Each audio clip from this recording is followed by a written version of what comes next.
What do Snooki, J-Lo, and Kim Kardashian all have in common? They are high-profile celebrity influencers who got paid lots of money to promote a product, but also violated influencer laws and got in big trouble. Want to find out how it happened? Ready? Let's go.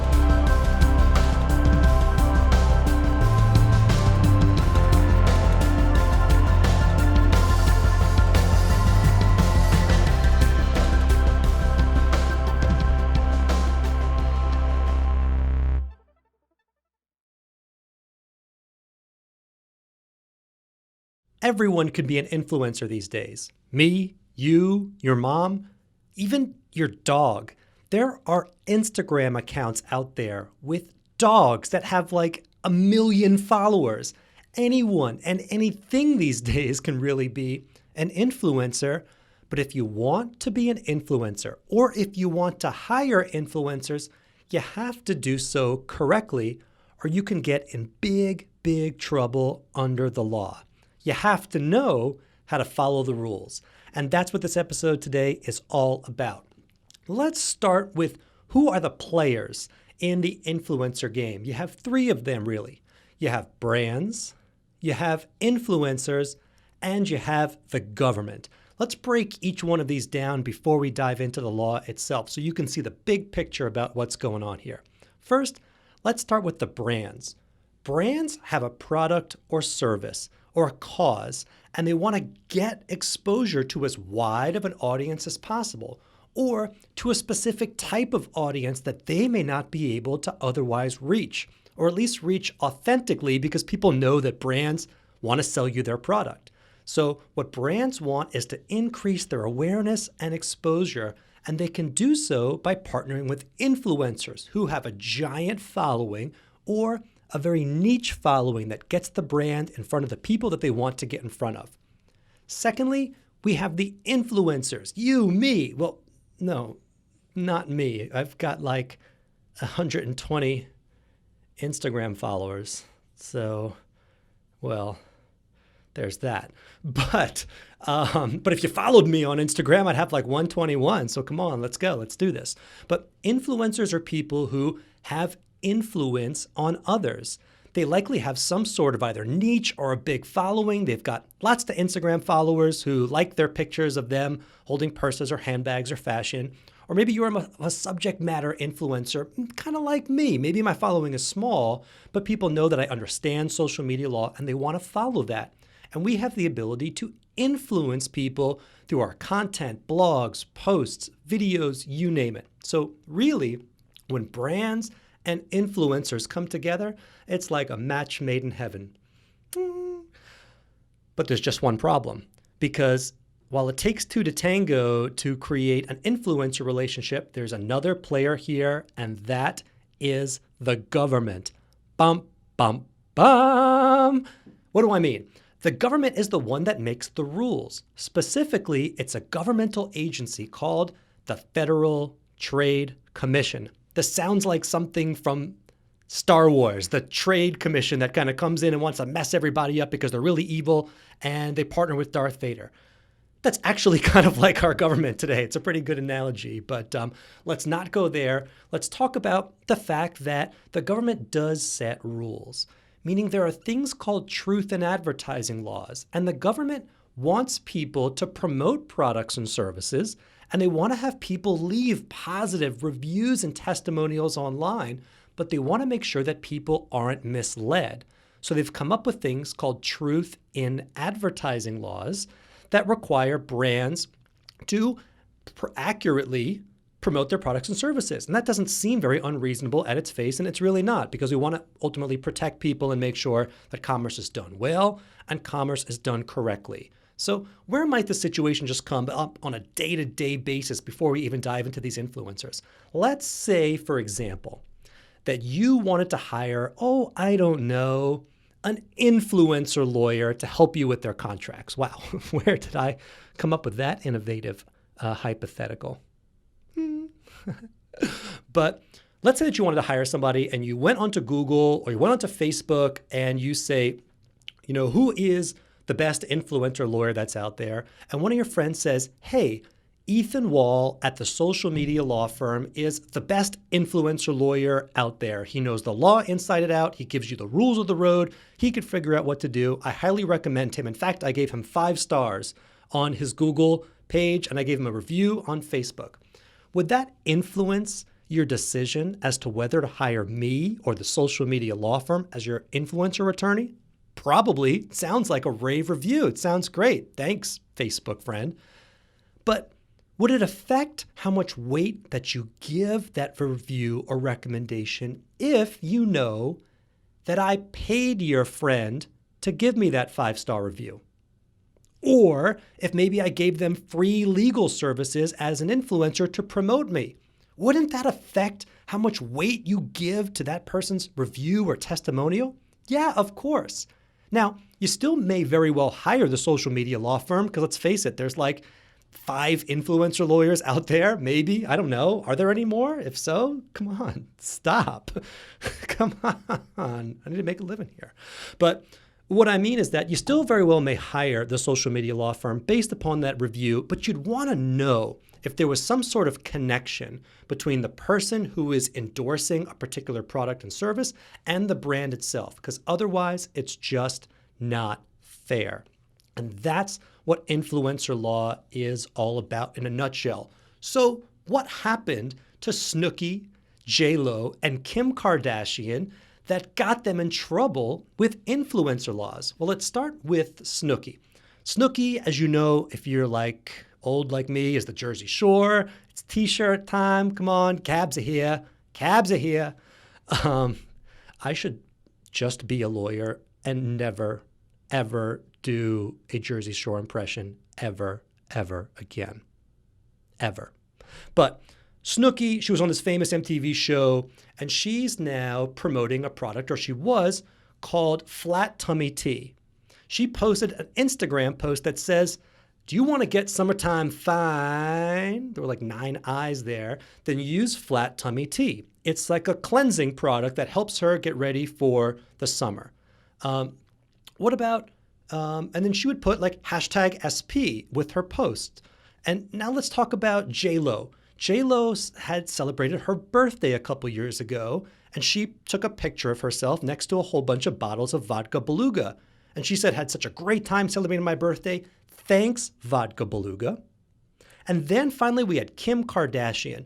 And she said that she uses sugar bear hair, which is like a little gummy bear that apparently is good for your hair. And that's how she gets these like luscious locks that she has.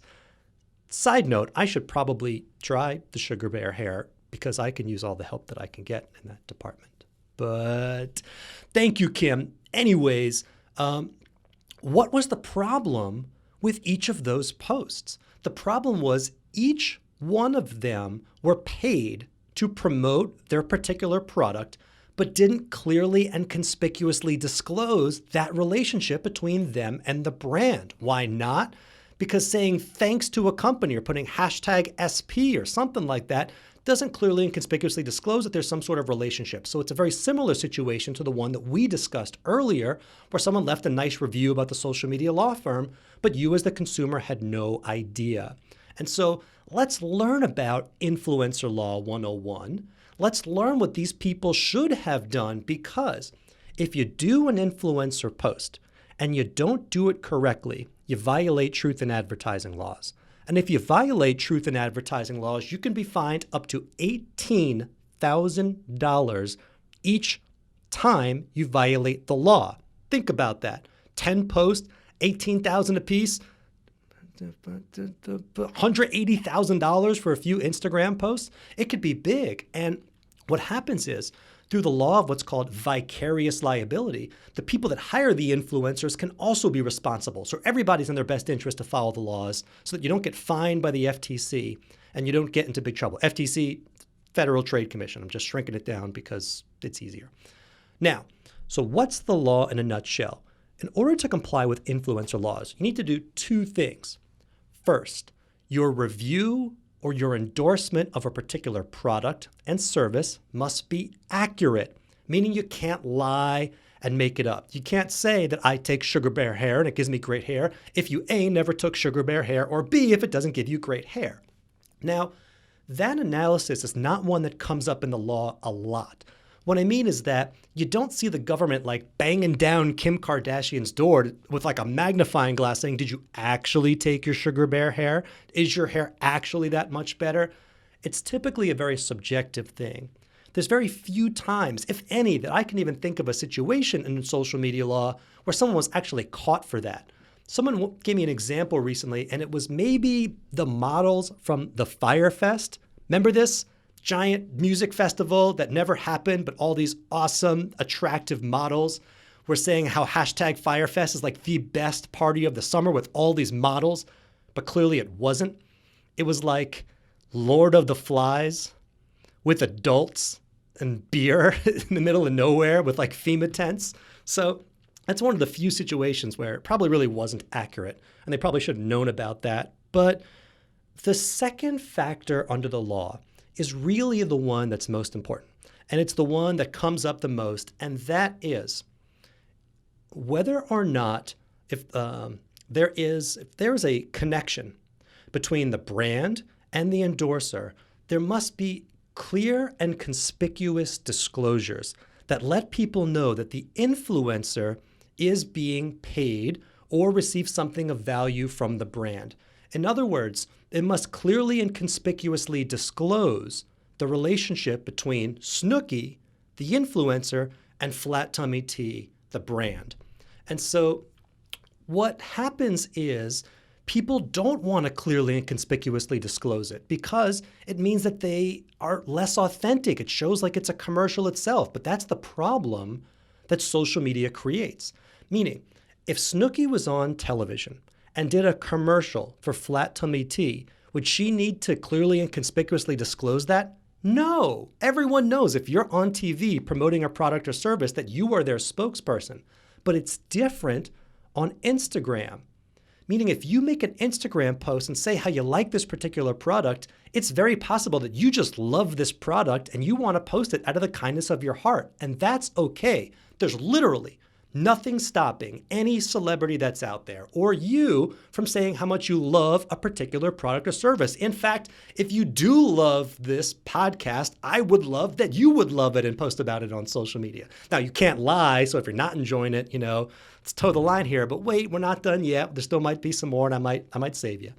But what I mean is that it's possible to post about things on social media and it not be a sponsored post. But if it is, you have to clearly and conspicuously disclose that material connection. So what happened with Snooki? What happened with J-Lo? J-Lo said something like, #thanks Vodka Beluga. Now, thanking someone might just mean like, hey, thanks, like I appreciate it, I love your product. It might not mean, hey, I got paid $10, $20, $30, $50,000, $1 million. I don't know what it was, but saying thank you isn't a clear and conspicuous disclosure, especially not to people who don't speak marketing. For example, I think in Snooki's situation, she put #SP, which you might say is short for #sponsored. And you would be right. The problem is that the target demographic for these products may be, 14 to 28-year-old women. They may not know that that's marketing speak. They may not pay attention. And the words #SP does not clearly and conspicuously disclose that Snooki had received compensation for promoting the Flat Tummy Tea product where she got summertime fine. Now, it's not just getting money where it triggers the responsibility to disclose the connection. Sometimes it's money. Sometimes it's free products or services. So you might be a blogger, for example, and you get sent different, tech gadgets to blog about. And you might think like, okay, well, that's great. I didn't get paid, so I don't have to tell people about it. Wrong, you do, because you still receive something of value in return for that review or endorsement. So you must clearly and conspicuously disclose that. So what is a clear and conspicuous disclosure? You might start off by saying something like, I received free bottles of vodka from Vodka Beluga, And I can tell you it's the best vodka around. I had the best birthday ever. They make the best cosmopolitan martinis. All right. In that way, have you clearly and conspicuously disclosed it? Sure. You came out of the box saying you got free product and bop, bop, bop, bop, bop, bop, bop, bop. It's so great. It still may be a very powerful post. Now, what about using hashtag ad? Would that be enough? The answer is, it depends. And what I mean is that just because you use clear and conspicuous language, such as hashtag ad, or I received free product from this particular company, the question is, where did you put it? So if you put it at the very beginning of a post, that's great. But if you put it 4 or 5 lines down a post that people won't be able to see unless they click more, well, that's not clear and conspicuous because you hit it. We call that in law and in marketing above the fold, meaning this is where an advertisement typically folds over. And the analogy is on Instagram or YouTube or Facebook, you might have to click see more to see more of the language. So you must put the disclosure above the fold in order for it to be clear and conspicuous. So even if you used hashtag ad and you tucked it away at the bottom, you're not following the rules. So that's kind of the law in a nutshell of what you need to follow. But the question is, if you are a brand, what do you have to do in order to comply with influencer laws? And just wait, influencers, because I'm going to tell you what you need to do as well. Why? Because I promise that this podcast is all about giving you practical advice that you can use in your day-to-day life to grow your business and protect your brand. So let's start with brands. If you want to play the influencer game, what do you need to do to make sure you get big rewards without even bigger risks? You need 3 things. First, you need to have a contract specifically with your influencers. Meaning, if I'm going to hire, let's say, Khloe Kardashian to promote the social media Lawcast, I want to know, A, what is she going to be doing for me? And B, what is the compensation that she's going to get in return? That seems pretty basic, right? But what other types of things might you want to put into an influencer contract? For example, who owns the content that Khloe creates? Is it her or is it me? Let's say Khloe wants to say bad things about the social media Lawcast once our relationship is over. Is that okay? Can I put that into a contract so that she doesn't disparage my brand?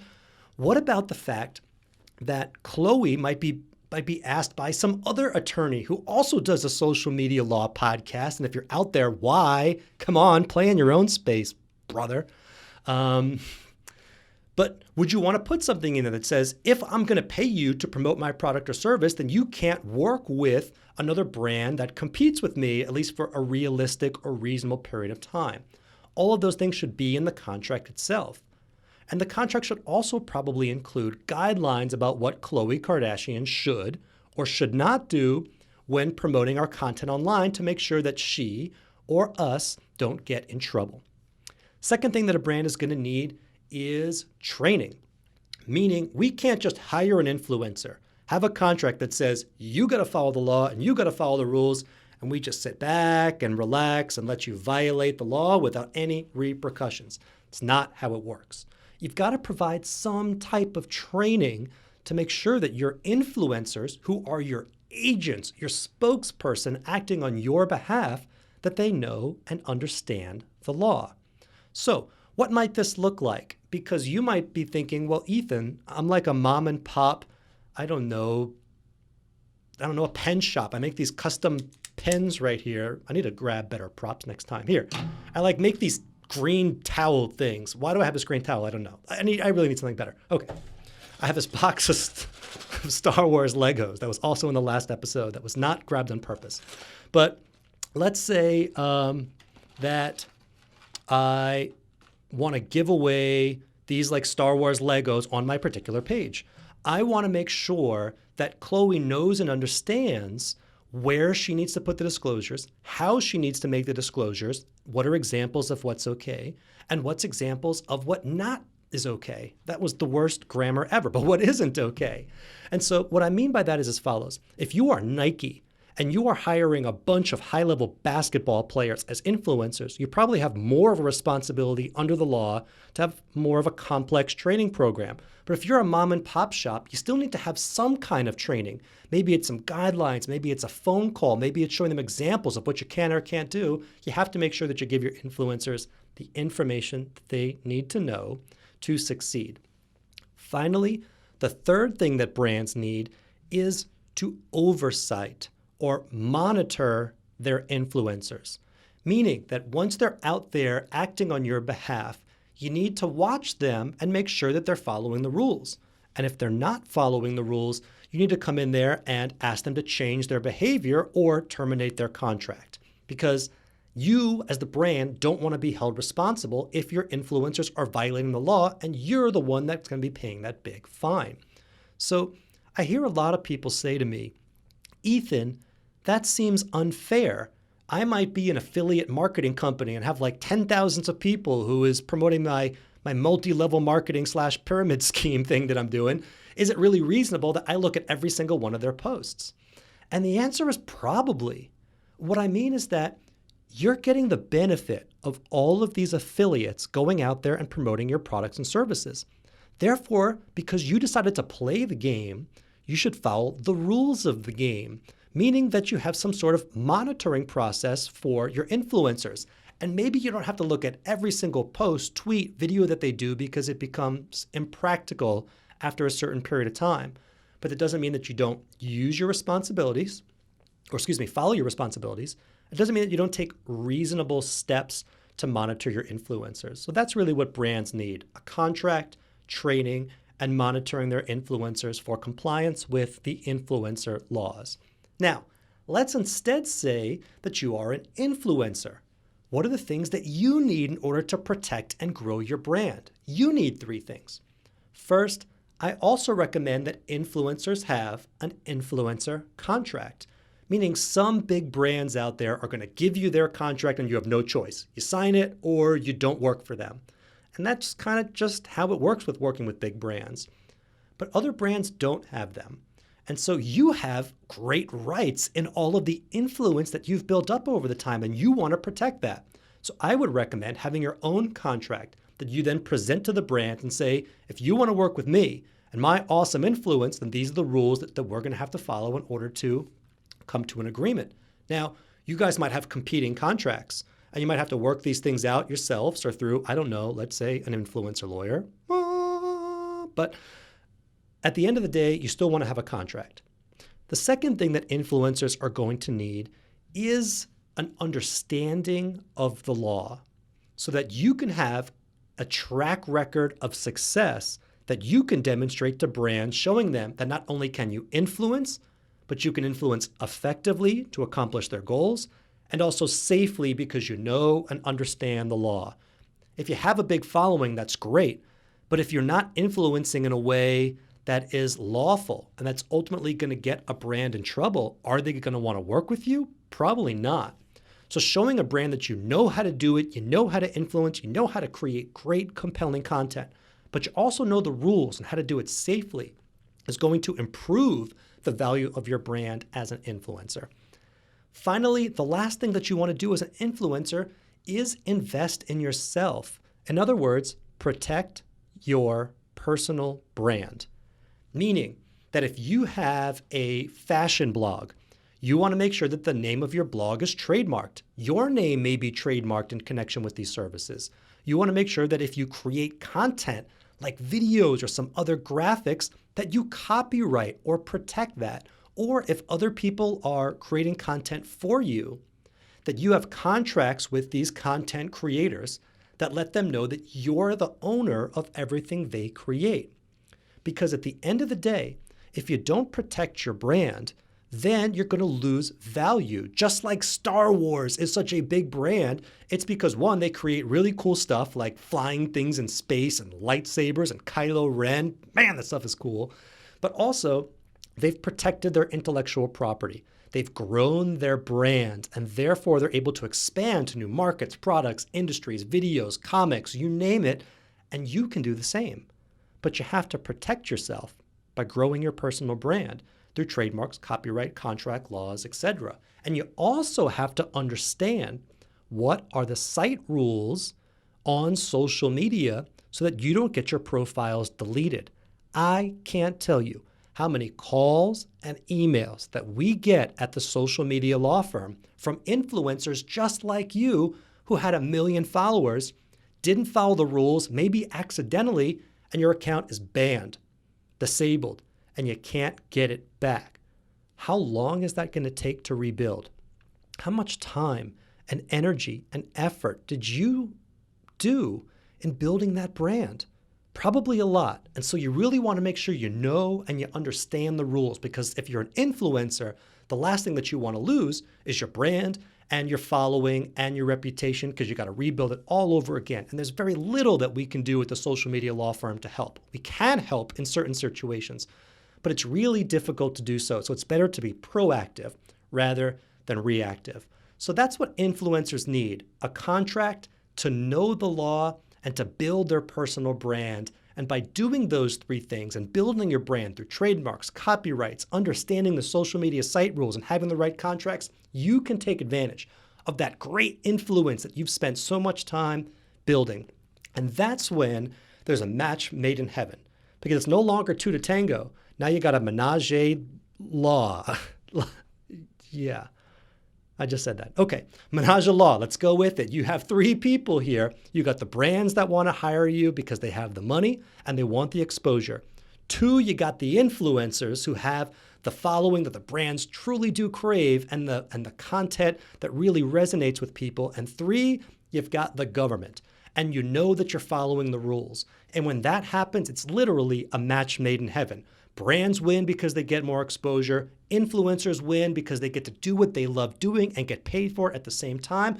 And the government's happy because they don't want to send these cease and desist letters out to J-Lo and Kim Kardashian. They want to go do other things like, I don't know, ruin our country slowly on a day-to-day basis. And regardless of what government there is, they seem to do really well at that, and they really don't care about the influencers, but they're doing this because we're not following the rules. And therefore, I don't want you or your brand to get caught. So that's influencer law from a high level. Those are the questions that I think of when I think of influencer law. But my question to you is, what questions do you have? You watching out there, you listening out there, you probably have specific questions about how influencer law applies to you and your industry. And I would love to hear from you and answer your questions on a future episode of our podcast. So what I'd like you to do is 2 things. 1, let's get social. Follow the social media law firm. We're on Facebook, Instagram, Twitter, LinkedIn, not on Snapchat. Don't know how to use that thing. But follow us on social media. Give us your question there. We'll go ahead and answer it on social media or on a podcast. And also, please subscribe to this podcast on iTunes.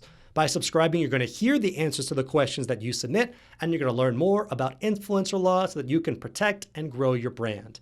And maybe one day, even you and I can become friends on Facebook. Thanks so much, and see you next time.